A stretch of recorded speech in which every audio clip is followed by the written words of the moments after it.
Hey, everybody, and welcome to another edition of Recapping Space and Time. I am your friendly neighborhood soda, but for today, I am the Raggedy Man, and is joined, as always, by Ben Who, 50 Shades of Trenzalore, and the Girl Who Cries. How are you guys doing today? Are you guys ready for this? Because I'm not. I'm not. I love this. I love this trilogy. I'm calling it a trilogy. I love this trilogy. Me too. That reminds me, 50, didn't they actually have a name for this trilogy? I couldn't find it anywhere. I thought they did. No, because it's not technically considered a trilogy. But I understand why you would call it a trilogy. Yeah. I mean, it's technically 3 episodes that don't necessarily have anything to do with each other than the fact that they have the name, the of the Doctor. Okay, maybe I want to have a fan. I'll fight back on that. There is a through line between Yeah, but it's a TV show. I mean, there's always a through line. I know, but the time rule and the time rule is present through the 3 episodes, right? You could say the first one, not really in the third one. Like, I mean, you had the Time Lord threat, but what happens in the name of in the Day of the Doctor comes back in the time. I guess there is a through line, but the BBC doesn't consider it a trilogy. That's what I'm. We're not the BBC, are we? No, we're not. No, we are not. Thank God. We're cooler. Because both. Yeah. BBC's not cool. I was going to say we're Americans, but I'm the only American here. Yeah. I mean, we're Schmoes of the North. We're Schmoes of the North. Schmoes of the North are cool. Yeah, pretty much. Oh, I like that. So we are here to bid farewell to my first Doctor and my favorite Doctor, Matt Smith. He's mine too. That's right. Who the man? He's the kindest Doctor, isn't he?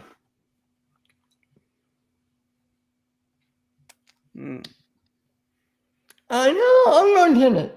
It doesn't between him and Tennant to me. I don't know. Based on how you see spoilers from when we get to the Day of the Time of the Doctor at the end, but I mean the way he's talking to the people in the town, like he seems like a sweet man to them.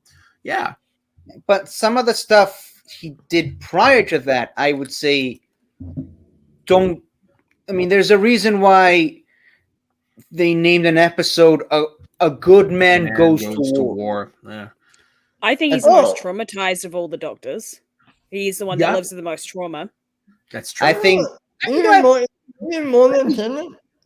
I wouldn't say Tennant. I think Eccleston might be the most traumatized because he's actually the one with survival's guilt and PTSD and all that. Well, they all 3 of them at some point or another had survivor's guilt. I will say this.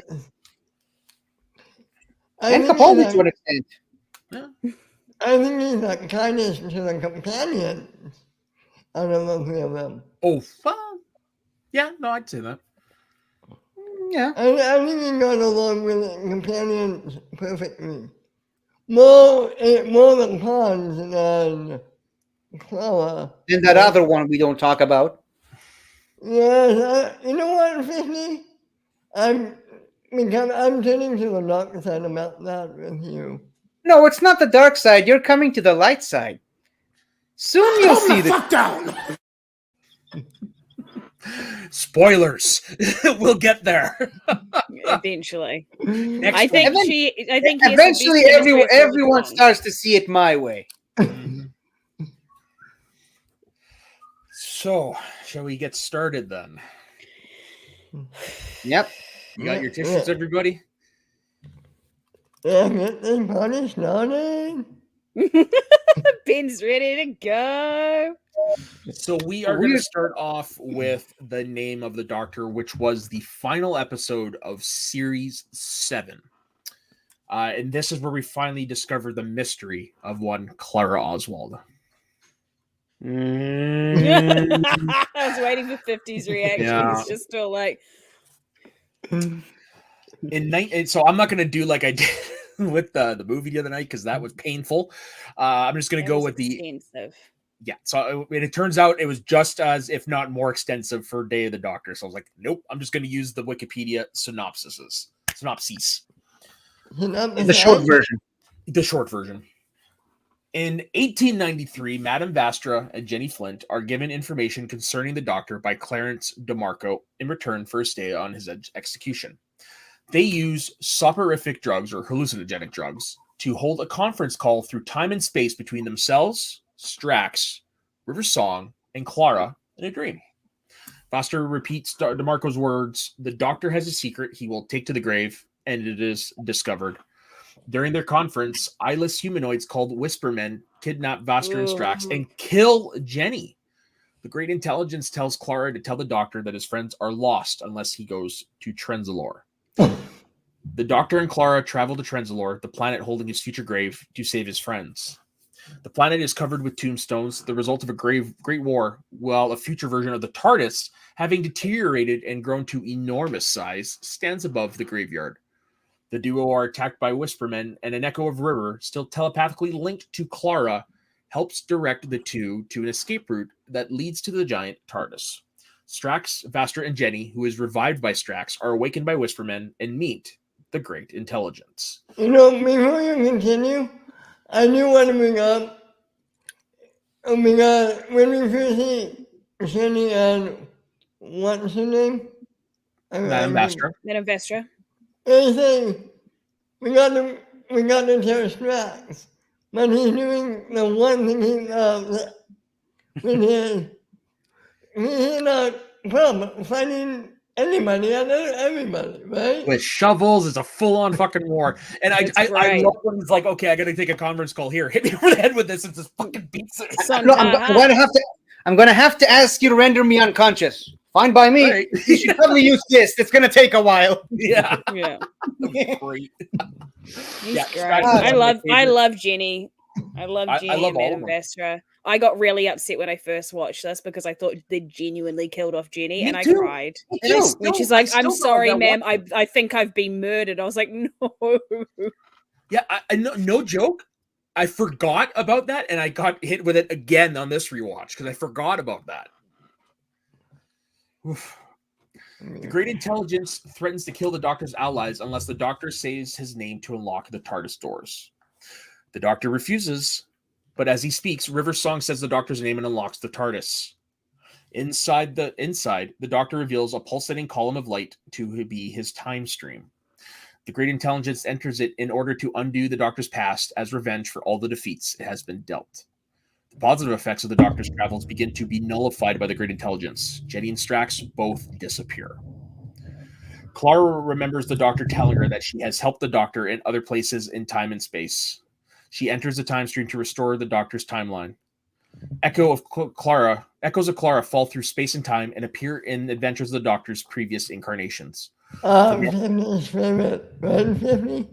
I don't know. I kind of liked it, but that's just me.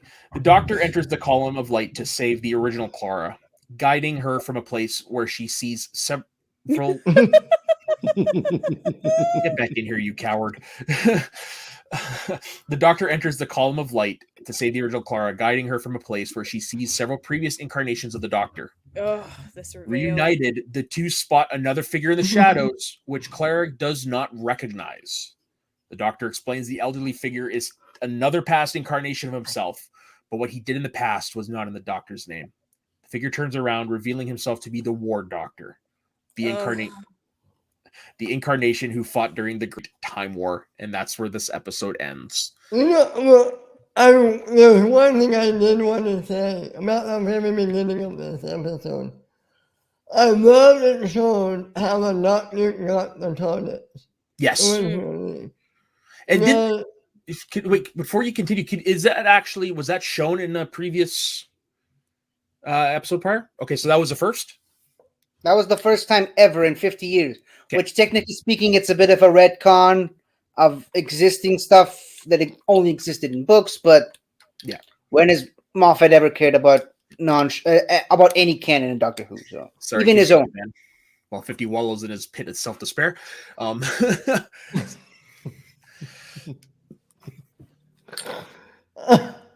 You brought me in, man. Yeah, I did love seeing the Doctor get the TARDIS. Mm-hmm. Even though there's somebody there guiding him, I see why it annoys some people.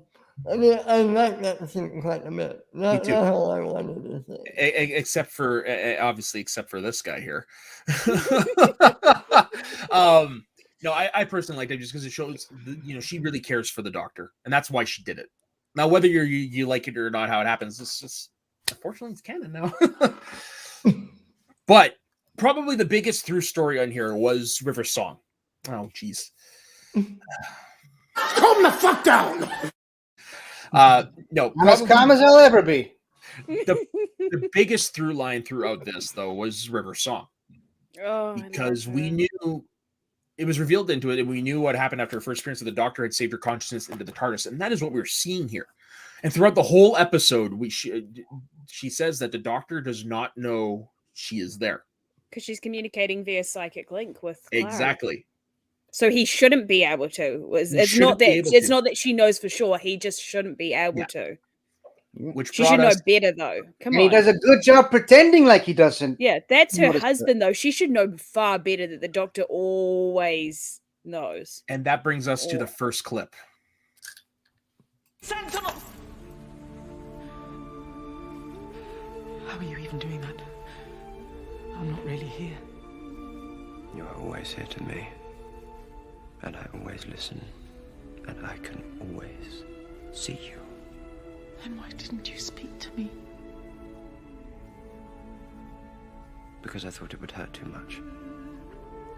I believe I could have coped. No. I thought it would hurt me. And I was right.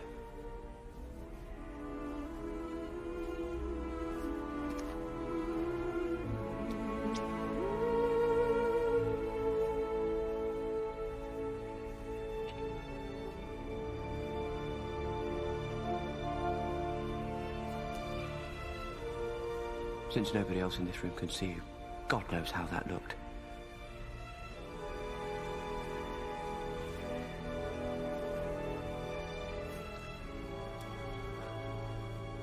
There is a time to live and a time to sleep. You are an echo, River. Like Clara, like all of us. In the end, my fault, I know. But you should have faded by now. It's hard to leave when you haven't said goodbye. Then tell me, because I don't know. How do I say it? There's only one way I'd accept. If you ever loved me, say it like you're going to come back.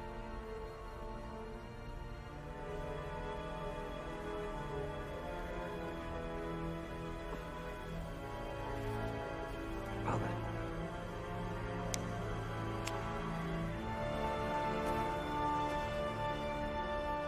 See you around, Professor Riversong. Till the next time, Doctor. Don't wait up. Oh, there's one more thing. Isn't there always? I was mentally linked with Clara. If she's really dead, then how can I still be here? Okay. How? Spoilers. Goodbye, sweetie.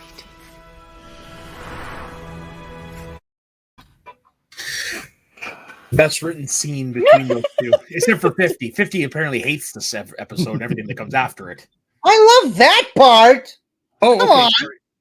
I love bits of it. You know why? Because Clara's not on screen for that moment. It looked like you were going like, oh my God. I was putting the entire history of River's Song in my head, leading up to that moment. I love her, and I love her story, and I love her dynamic, especially with the 11th. Yeah. Oh, for sure. It's the only time we see him truly let his guard down, I think.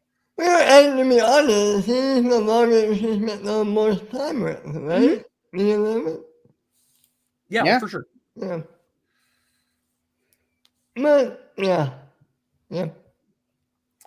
So, okay, help me out here. I forget. The river we see in 10, who not trapped, but who's in the computer.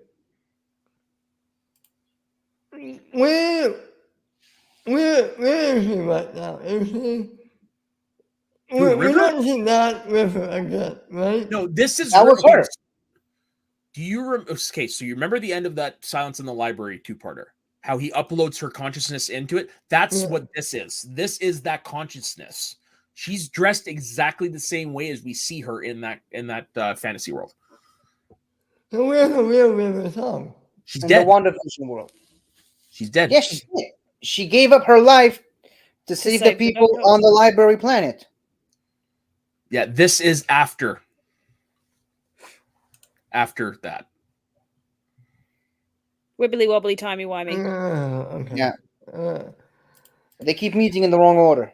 Oh, it's so heartbreaking. It is. It really, really is. So the river that we see most of the time in the real river song is the real river song. Yes. Yep. Well, she was always real to him. We need in the green room. We'll draw up a timeline for you. Yeah. Okay. So to quote somebody else, people usually need a flow chart, and right now we need a bigger flow chart. Mm. Yep. Okay. The day of the Doctor. So this is my favorite. We're not. So I guess we're not gonna. I guess we're not gonna talk about the Clara thing that happened in that episode. We need you. Fine, you have the room, 50. Again with the full screen. I mean, okay. So, do we really need Clara jumping in there and just basically spreading herself all over the Doctor's timeline? 850. Do we really need anything they do in the show?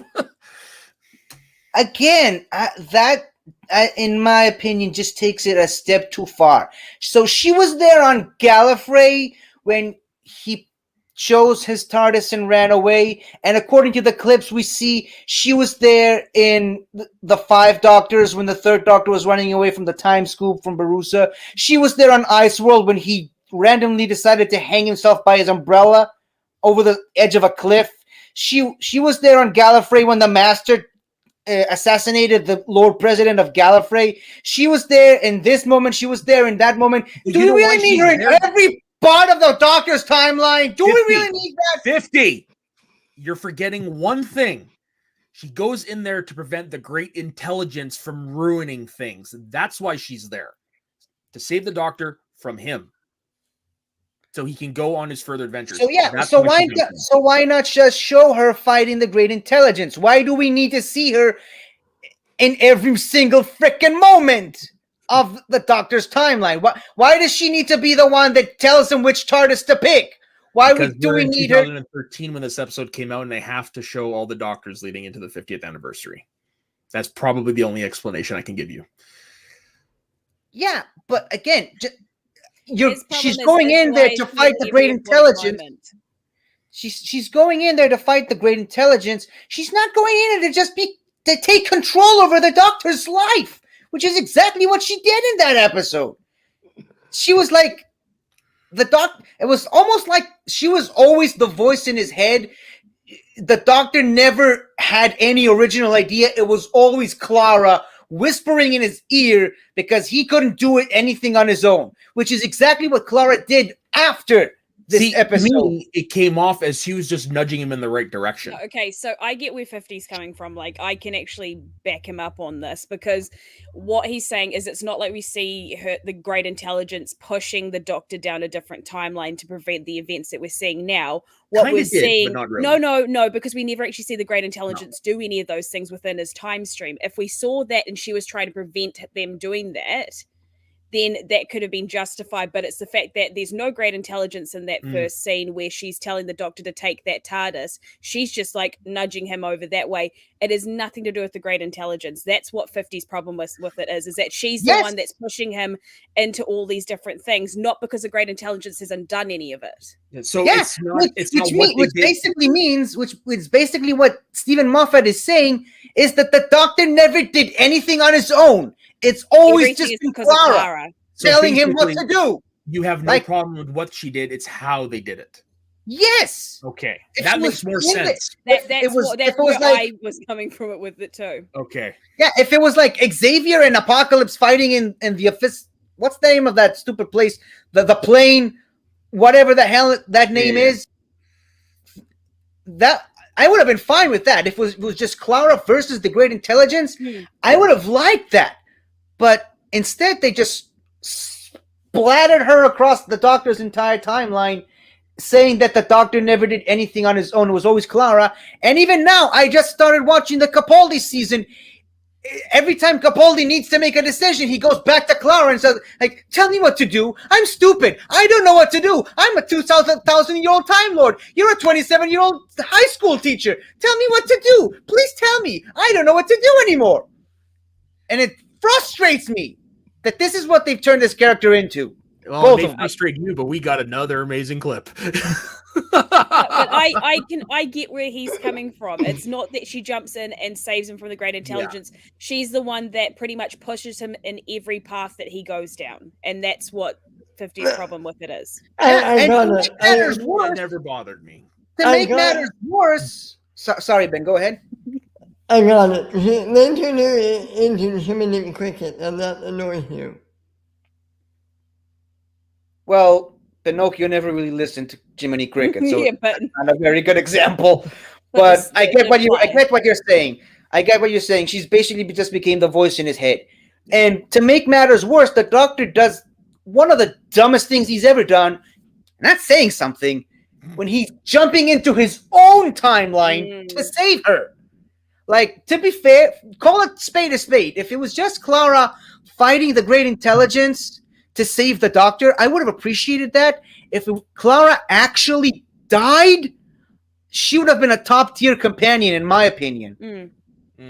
But the fact that the Doctor does one of the dumbest things anybody in this universe has ever done, which is saying something, going back into his own timeline to save her, and then they keep bringing her. They brought her back for 2 more freaking seasons.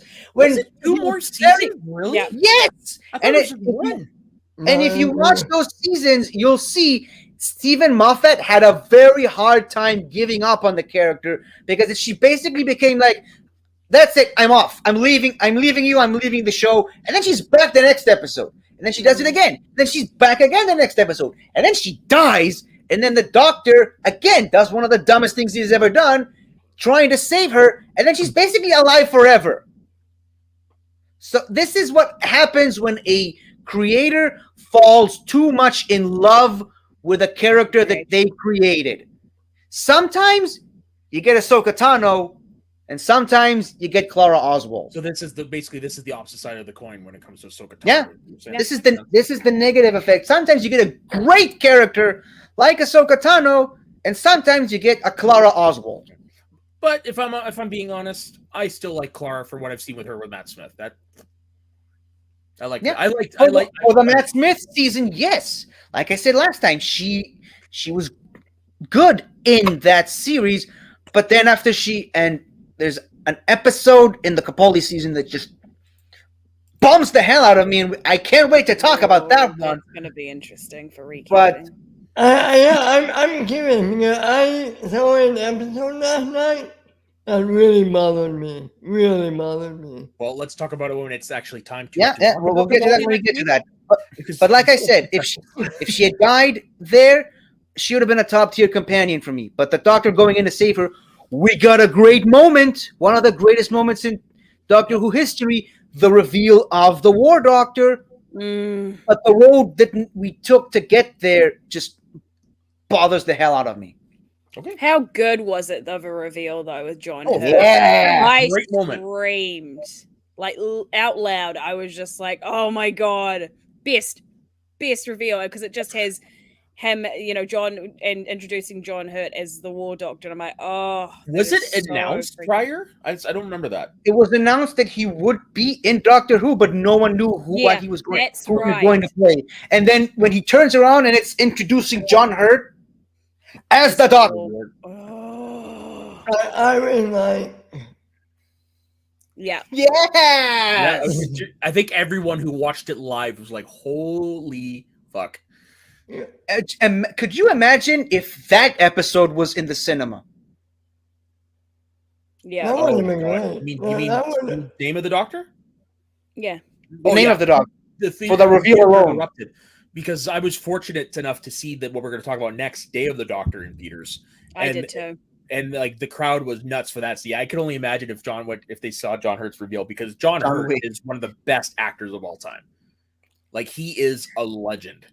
And that's why I always say, when you're talking about actors who have played the Doctor, in terms of quality and body of work, ain't no one topping John Hurt. Nope. No one. Not even Peter Cushing, which technically didn't play the Doctor. Yeah, he's a Doctor, but not really.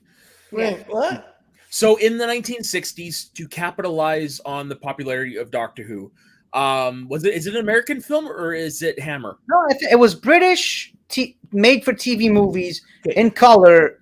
They adapted some of the first stories from Hartnell seasons for the movies, and they actually, because the Daleks was so popular, right?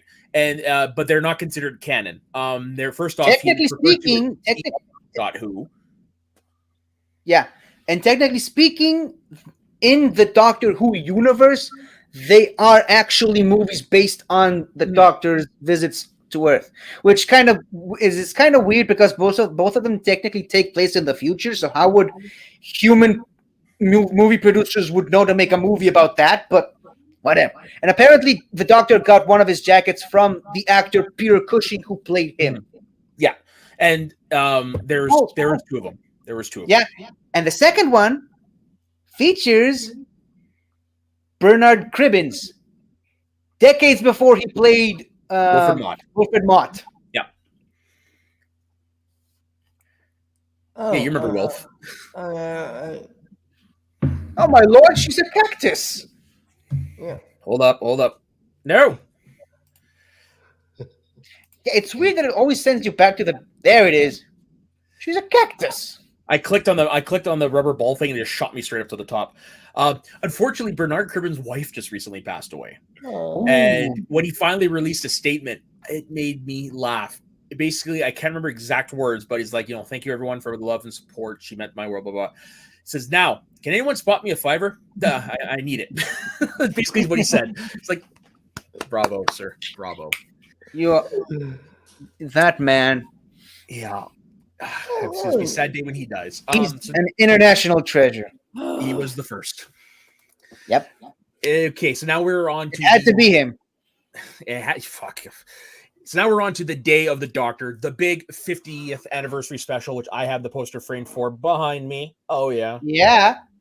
Technically, it shares its name with another episode called The Day of the Daleks, where in which the Daleks tried to use time travel technology to undo the events of the Dalek invasion of Earth, which shares a lot of similarities with this episode, thematically. Yeah, this was a big deal. I remember in 2013 leading up to so much fun. You couldn't get away from Doctor Who at that time because the 50th was a big fucking deal. I'm curious, at that time, I don't know how, but would they able to hide Tennant's return? No, they announced it. Yeah, I mean, why would they keep it a secret? Yeah, no, you announced something like that. I think that would be a huge pop. It would have been, but because they had precedents... Sorry, go ahead. Everyone's expecting it anyways. Exactly. I mean, that's what you do in anniversary. Well, yeah, precedent was set because you've got the 2 doctors, the 3 doctors, and the 5 doctors. No, the 3 doctors and the 5 doctors. I thought there was another. The 2 doctors was a one-off. Oh, okay. So it is precedent. That's why everyone was like, "Okay, Tennant's coming back," and then they announced it, which just made sense. Okay. Yeah. Well, okay. I didn't know. Okay. So I'm going to read let's just get right into the plot. So in the midst of the time war between the Time Lords and the Daleks, the War Doctor, an incarnation of the Doctor about 400 years younger than the 11th Doctor, decides to trigger an ancient and sentient weapon called the Moment to destroy both sides. The Moment's humanoid interface, resembling Rose Tyler, shows what the War Doctor's future would be after the Time Lords are destroyed, but the Doctor survives. The Moment opens a fissure linking the War Doctor to the 10th and 11th Doctor in 1562 England. In 1562, the Zygons enter three-dimensional paintings made with the Time Lord stasis cubes and go into suspended animation to emerge in the present. After breaking out of the paintings in the National Gallery in the present, the Zygons take the forms of members of the military organization UNIT so that they can utilize weapons and technology kept by UNIT in the Tower of London. UNIT head Kate Stewart starts a countdown for a nuclear warhead beneath the tower that will destroy the advanced technology along with London. The Doctors, unable to land a TARDIS in the tower, use the stasis cube technology to enter a painting. They exit the painting in the tower in the present and use UNIT's mind-wiping equipment to render the UNIT members and Zygons temporarily unaware which of them are which. The countdown is stopped, and all present negotiate a peace treaty. The War Doctor, convinced that detonating the Moment will save many more lives in the long term, is returned to his time. The other two Doctors follow him with the intention of helping him detonate the Moment. When Clara insists they do not destroy their people, I can see 50 groaning right here. The 50s. The Clara 50s. saves the day. Yeah. I did actually mention to Matt when we were watching it, because we were watching it at the same time and talking during it. As I said, I can see what they mean about like Clara comes in to like save it again, because she's the one that starts doing her big sad eyes and it stops the 11th. And he's like, what do you want, effectively? And she's like, there's got to be another way. That's what she does. She pulls him back from the edge from making a big mistake that he had already done. Rolling his eyes.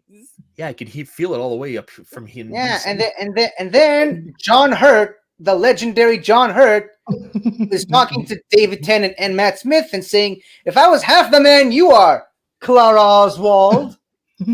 That made me laugh. That felt like a shot at the other two Doctors. Like I thought that was funny.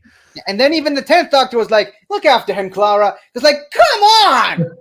Do you really think the Doctor needs a Clara-shaped babysitter that much? No, but he is the more. I feel like they've targeted 50 specifically with a lot of this. Sometimes the Doctor does need to be brought back from the edge, though. He does. Yeah, I get that. Wait, a lot of other companions did better. Just saying. I can feel the hate from here. Okay, maybe move on. Mona comes to mind. It's my fault. Okay. So,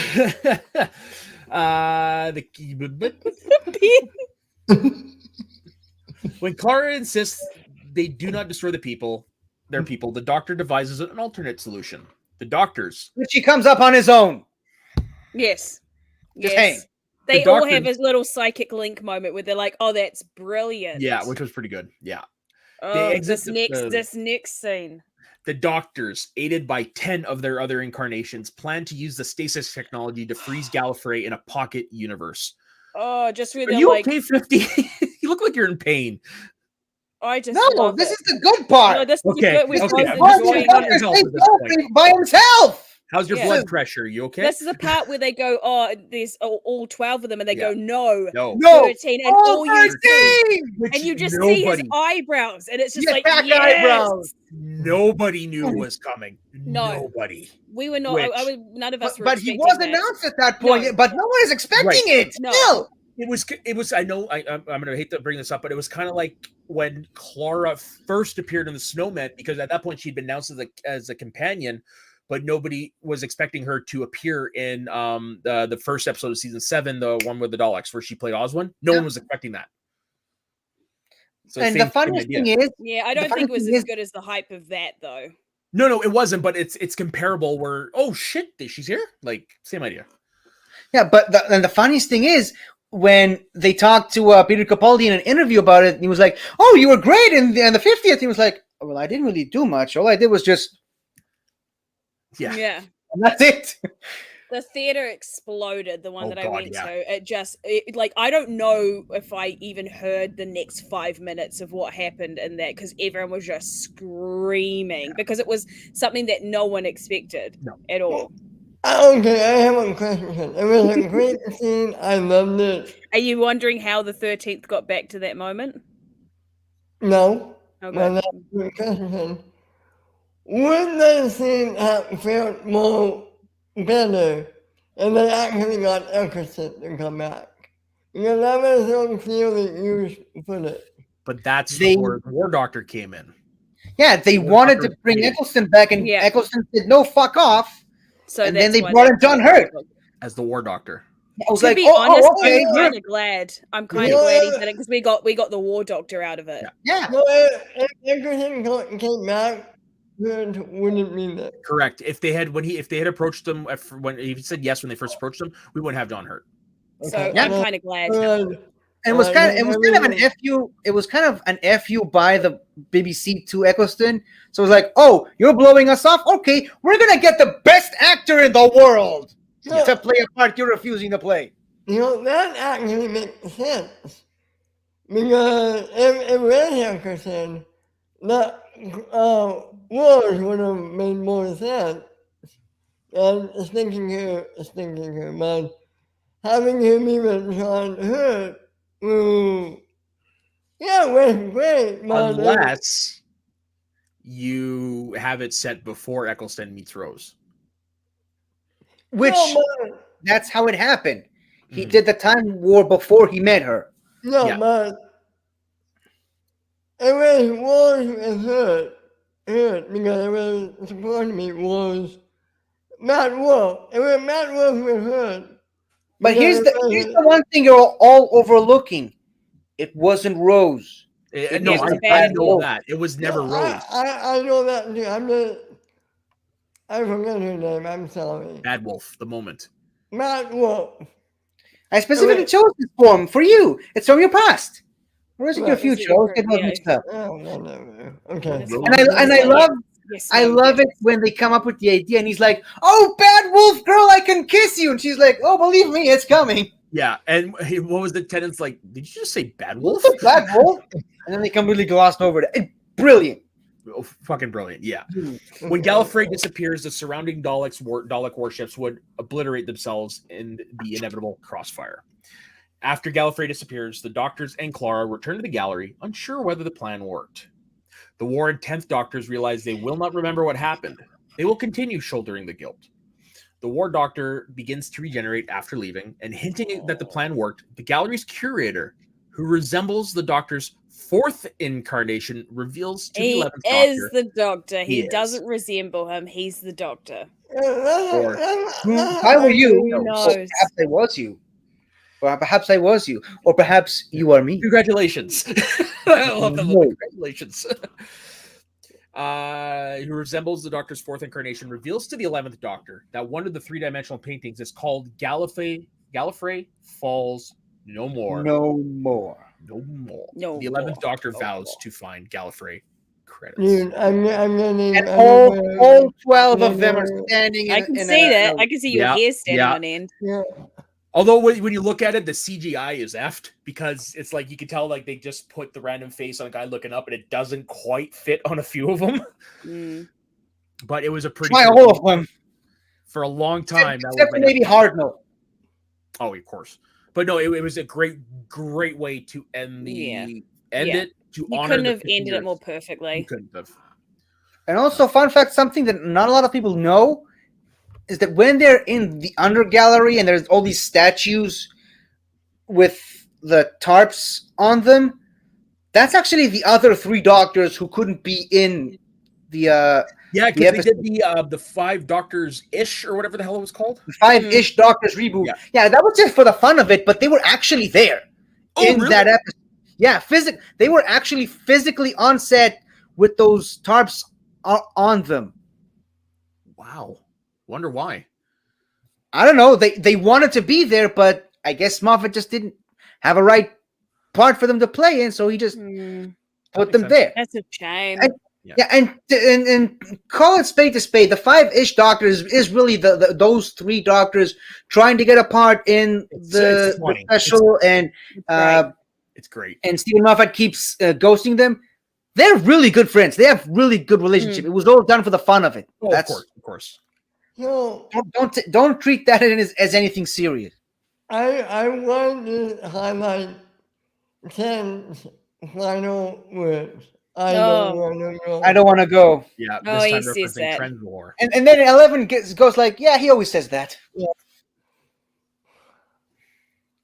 So this obviously has a shit ton of Easter eggs. So, for example, when the TARDIS is picked up by Unit, the call sign used by the helicopter to refer to Unit is Greyhound Leader, reflecting that of Brigadier Lethbridge Stewart. Okay, never mind. Now go ahead, 50. You obviously know more about this. The Brigadier is Trap 1. So Greyhound is usually Benton or Mike Yates, depending on who's in the field at that moment. Okay.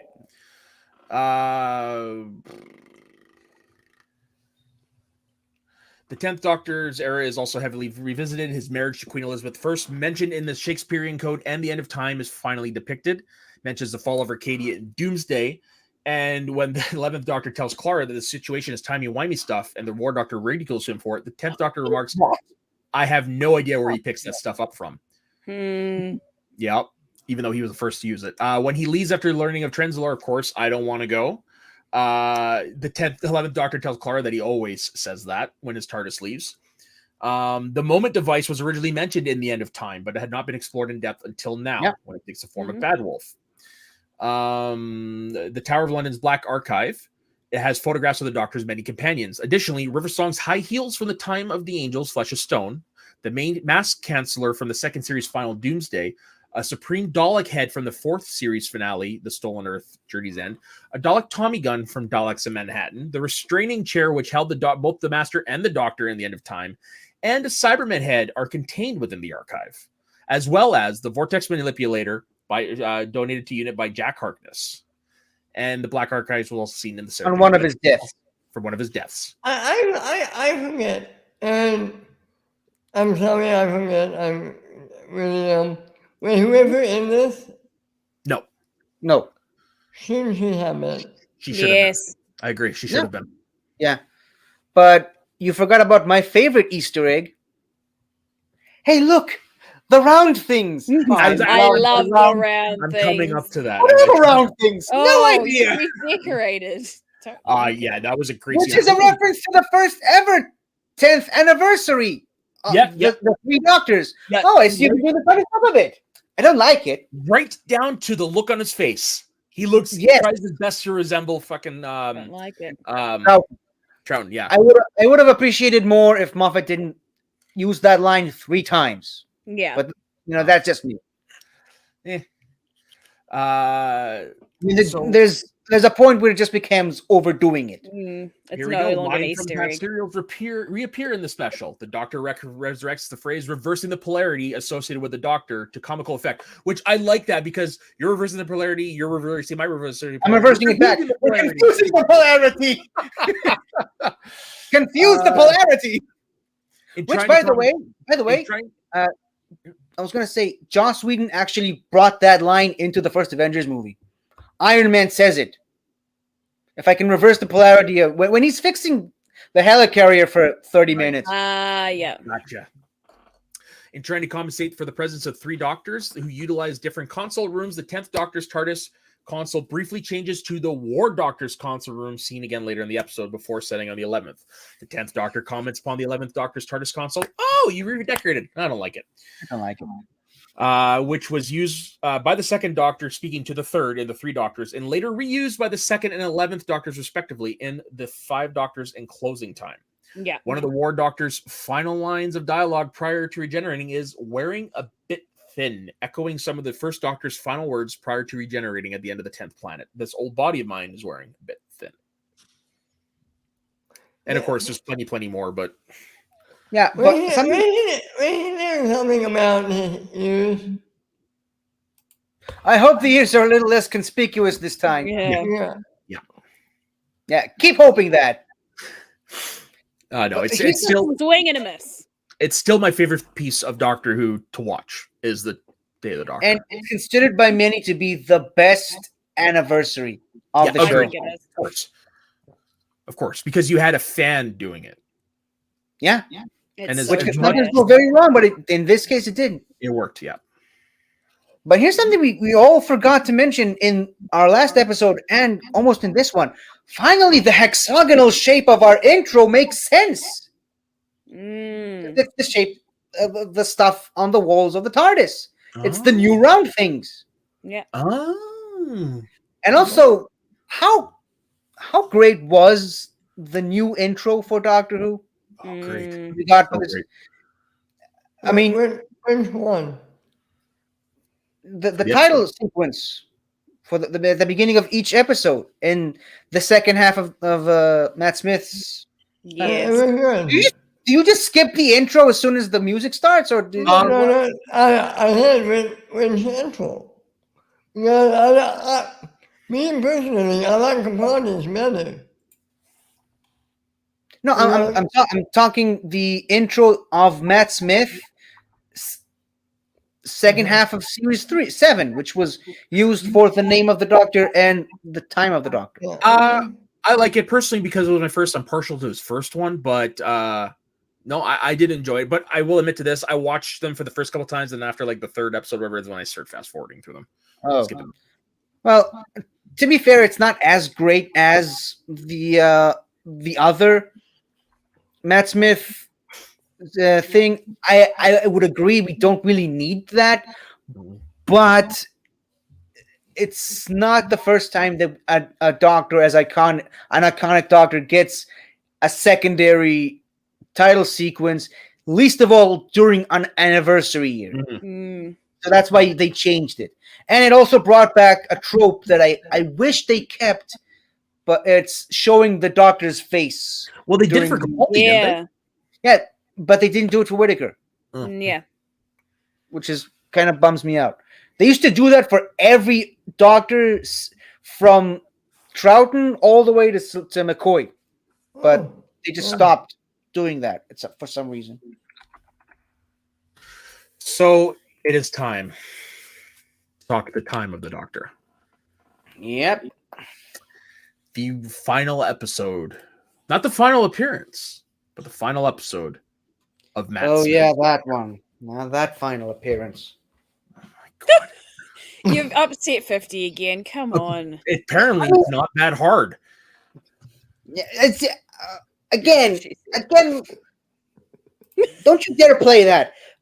Again with the Clara thing, when all three of them are in the tower, and they have this beautiful moment with the sonic screwdrivers finally figuring out how to open the door, and they have this great moment of accepting one another as the Doctor, and even the Bad Wolf is there, and then Clara shows up, and she's like, "Wait, there's 3 of you in here, and none of you thought to open the door. Oh, how can you hate that? That was a great scene because it shows the Doctor sometimes overthinks things. No, it's Clara's like, oh, stupid Doctor, you don't know what you're doing. Oh, you should have tried the door. I'm clever. Oh.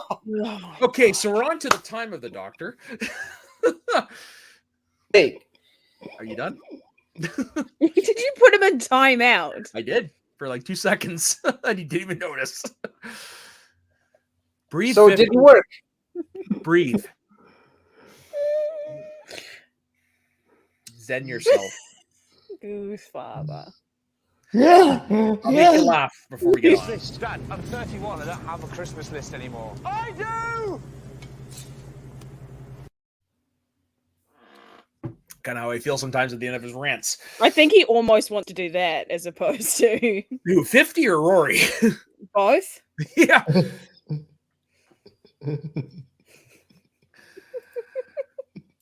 Okay.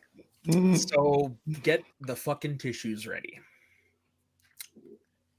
Thousands of aliens orbit the planet Trenzalore, from which a message is continually being broadcast across time and space. The Church of the Papal Mainframe constructs a force field around Trenzalore. 11th Doctor and Clara are offered the opportunity to find the source of the message on the planet of the Church's head, by the Church's head, Tasha Lem. They discover the message is coming from a human settlement called Christmas. Burps were coming up. The message originates from a crack in reality in the clock tower and is being sent by the Doctor's people, the Time Lords. The Doctor deduces the Time Lords are trying to escape the pocket universe they are in and want the Doctor to announce his name as a sign that it is safe to emerge. A stalemate is in place. The other aliens cannot attack at the risk of the Doctor letting the Time Lords out, while the Doctor cannot risk abandoning Trenzalore, as most of the forces in orbit will burn it to stop the Time Lords' return. The Doctor tricks Clara into being returned to Earth. Clara jumps under the TARDIS before it returns to the Doctor, arriving 300 years later. The Doctor reveals to her that his body has no future regenerations left, and he is prepared to die defending Trenzalore.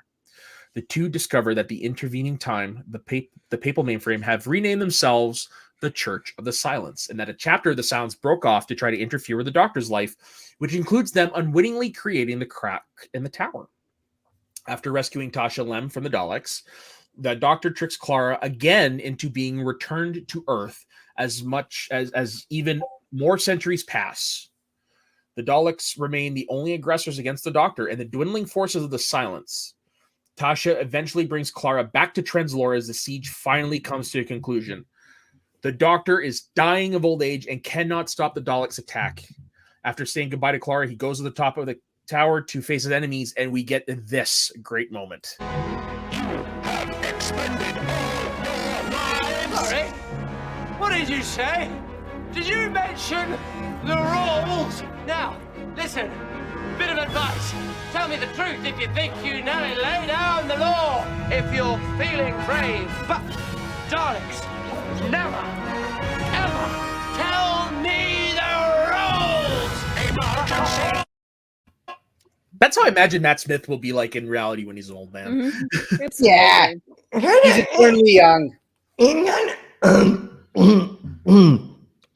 Breathe. Okay. You gotta remind me of Doc Brown on that note. Yeah. I see that. Mm-hmm. A great scene. Nice. Yeah.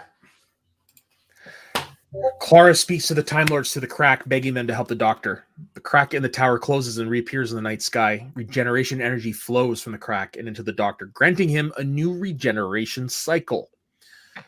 The Doctor uses the excess energy of his regeneration to destroy the Daleks, while the crack closes, ending the stalemate. In the aftermath, the Doctor sets the TARDIS in motion and finally regenerating. The Doctor finds the TARDIS is crashing while Clara looks on in confusion. Now the Doctor's final speech. Hold on a second. Are you ready for this one now? Well, I had it, but this page skipped. Oh, there it was, the first one. Okay. It started. I can't stop it now. This is just the reset. A whole new regeneration cycle. Ooh. Taking a bit longer, just breaking it in. It all just disappears, doesn't it? Everything you are, gone in a moment. Like breath on a mirror. Any moment now, he's a-coming. Who's coming? The Doctor. You. You are the Doctor. Yep. And I always will be. And time changes. So must I. Amelia. Who's Amelia? The first... I don't know this speech off by heart. If you wanted me to do this with you, should have given me a pre. You said no. I said I wasn't going to say good night, Raggedy Man, good night. That was my only thing that I said no to. His face saw. We all change when you think about it. We're all different people, all through our lives, and that's okay. It's good. You've got to keep moving so long as you remember all the people that you used to be. I will not forget one line of this. Not one day, I swear. I will always remember when the Doctor was me.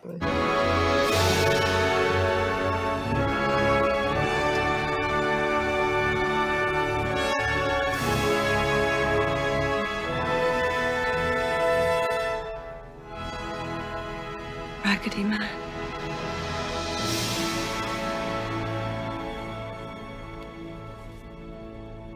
Good night. Oh my God. Oh my God. Two bold people in wigs saying emotional stuff to each other. Yeah. Yeah. I wonder if they close. One goes to the MCU and one There's a Terminator movie. Mm-hmm. Yeah. Who wins? MCU. Yeah. MCU, duh. I mean, is that like? Come on. Would you like me to repeat the question? No, it's the MCU, of course. And with that, we have the end of Matt Smith's time as the Doctor. Kidneys! I got new kidneys! Improvised by Peter Capaldi. Yeah, because when you regenerate, the first thing the new Doctor says, it's gotta be... Yeah, because the first thing that always something goes memorable. I like, wasn't it this man who says, it's now not uncensored. Yeah. Yep. No, he's like, I'm a girl. No, I'm not a girl. It's still not Ginger. So overall, where do we put Matt Smith amongst the Pantheon of the Doctors? Very right in the top, I would say. S tier. Yeah, but I mean, like, we're looking at S tier. Is he towards the top of S tier? Is he towards the bottom? Is he more in the middle? Of course he's at the top. Okay, well, then who are the top 5? Behind Tennant for me. See, for me, he's above Tennant, but it's just like this. Yeah, it's like they're right up against each other. No, it's like this. Yeah. It's like this. Yeah. Yeah, if it was Matt Smith. What about, is that you, Ben, as well? Is it equal for you? Yeah. Yeah, it's a tough one. The only reason I give Smith the edge is because he was my first. Yeah. You never get your first. Yeah, you know what? I take it back. I think I put Tennant slightly ahead of Smith. That's like I said, everybody eventually sees it my way. Hey, I love Tennant, but I can't give him that first spot. I'm kidding. Come on. Oh, okay.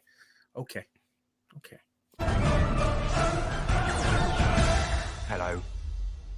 I'm the Doctor. Basically, run. Yeah. But I will say this. I'm coming to your way of thinking about the flower. The whole everything. Spoilers. We have to get into the next episode. And probably the episode after that as well. When we discuss Capaldi's run in Doctor Who. Which I've only seen the first season. Ben, have you seen any? The training wheels season. What? Have I seen any what? Did you see any of Capaldi during its original run? Have you seen any of his stuff before? A few. Nothing memorable. And you, most of it was with Clara. What about you, Jess? And you'd seen him before? I went through a mourning period where I just didn't want to touch Doctor Who for a very long time. I was like heartbroken. As you can tell, I still am super heartbroken by having to let go of my Doctor. So I didn't actually watch it for a bit. Got it about halfway through the season. I was like, nope, not doing it. I can't. And I haven't touched it since. Yeah, it was hard for me too because I wasn't watching when Tennant regenerated, so I didn't have that emotional baggage until Smith regenerated. But he is such a part of me. I have his sonic screwdriver tattooed on my arm. It's a great. And I've always wanted to get where all stories in the end. Just make it a good one. Tattooed on my other arm. What's that from? That's from The Big Bang. When he's saying goodbye and he's talking to Amelia before he gets wiped away. Right. Well, okay, then let's wrap it up because I think we're all a little depressed. I have one final rant. Let's go. This time it's not a Clara rant for once. Oh, but you're kidding. No, I'm not. But the big thing about that episode is the Doctor doesn't have any regenerations anymore. We know that now. Because, you introduced the War Doctor, so technically he's the 12th. Okay, we thought he was the 11th the entire time. Okay, but the Day of the Doctor was awesome, so we accept it.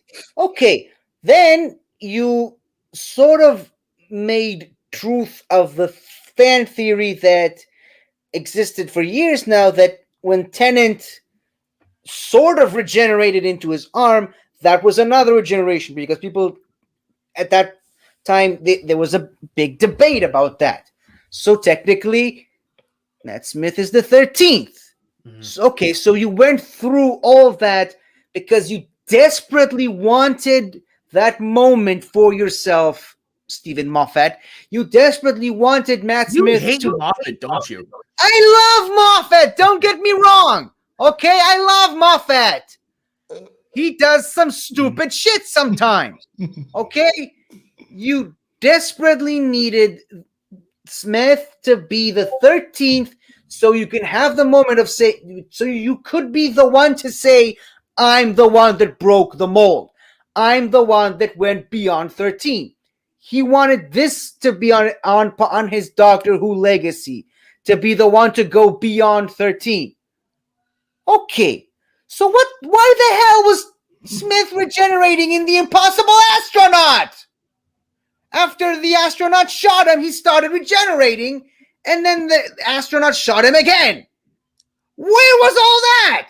And why did he use his regeneration energy to heal River's arm after she broke it and the angels take Manhattan? Where did he have regeneration energy? Where did that came from if he was the last one? So if you knew you were going for this, why were you putting all these misdirects? Because remember 50, the 13 life regenerations was established way before Moffat. You're not listening to me, are you? That's not his problem. It was established way before that, and Moffat the whole point of this episode, he wanted to be the one to break the 13th regeneration line. So he's asking how he could have regenerative properties. How could he have regeneration energy to fix River's arm? How could he have regenerated, or rather, find me another franchise that's that long standing that doesn't retcon things. Yeah, that's the thing. Yeah, but here's the thing: Moffat is retconning his own stuff. Yeah, Doctor Who didn't know at that point that Eccleston wasn't going to join in. But I mean, this is Moffat's own stuff. This is the stuff he's writing, well, and it's not Tennant splitting off. That's not him. Yeah, but the regeneration energy of Moffat, again, one of the best storytellers of all time. I would put Moffat up there with the Charles Dickens and the Agatha Christie's and the Sir Arthur Conan Doyle. Really? I would go that far. But he does stupid shit like this sometimes that piss me off. When he's trampling on the stuff he himself created. He wouldn't have known that he was going to need the water, though. He couldn't have known he that. Couldn't have known that. Yeah, but when he wrote that, but after all that, when all is said and done, when he wrote The Time of the Doctor, he knew that he wanted this to be the 13th regeneration. After he's already done that. So he's like, yeah, all the stuff I did before doesn't matter. This is the real thing now. I have a question. Can I ask? Go ahead. Where's yours? Give 50 a chance to catch his breath. And that's kill Hitler. When River gives her regeneration, does that help or hurt anything?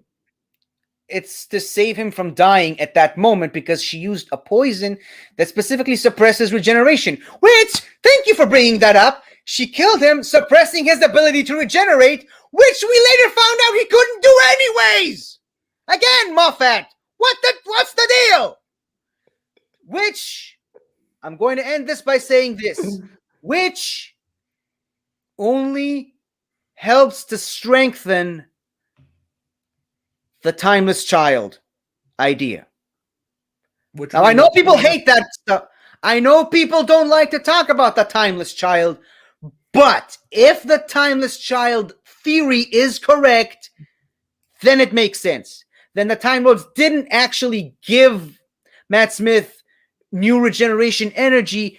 He had it all along because the Doctor is the timeless child. And that's why he almost regenerated at Lake Silencio. That's why he needed his regeneration suppressed in Nazi Germany. And that's why he had the regeneration energy to fix River Song's broken wrist. This was all, this whole rant was just a lead up to the timeless child.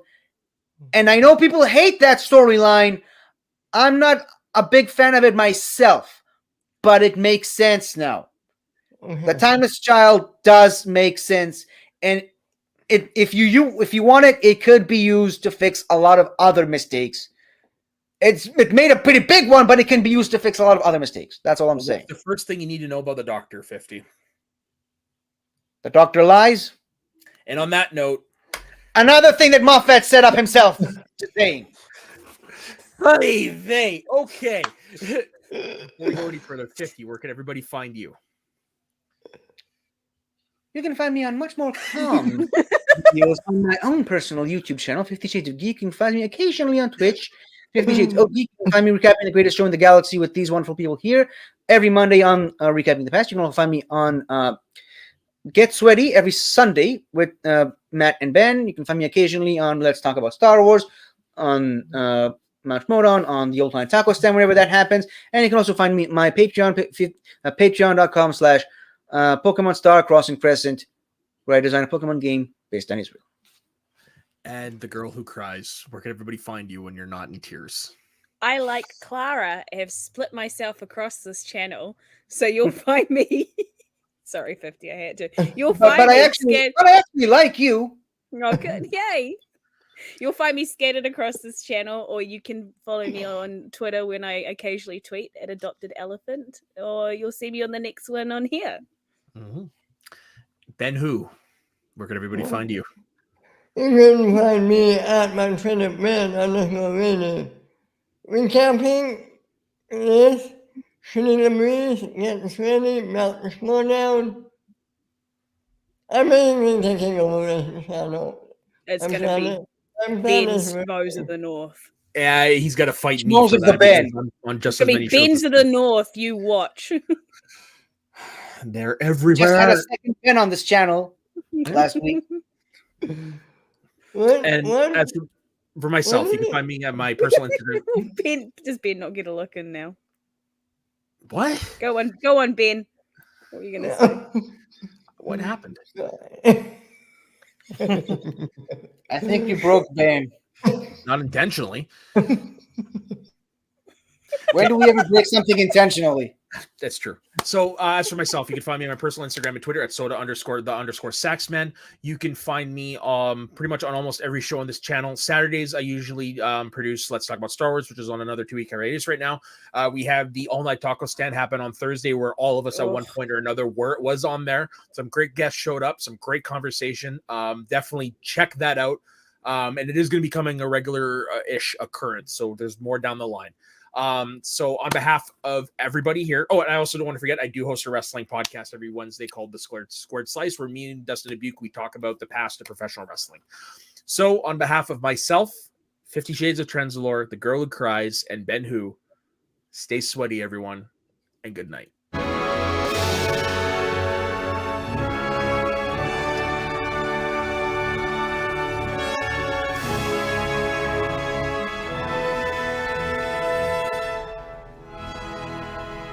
Raggedy Man.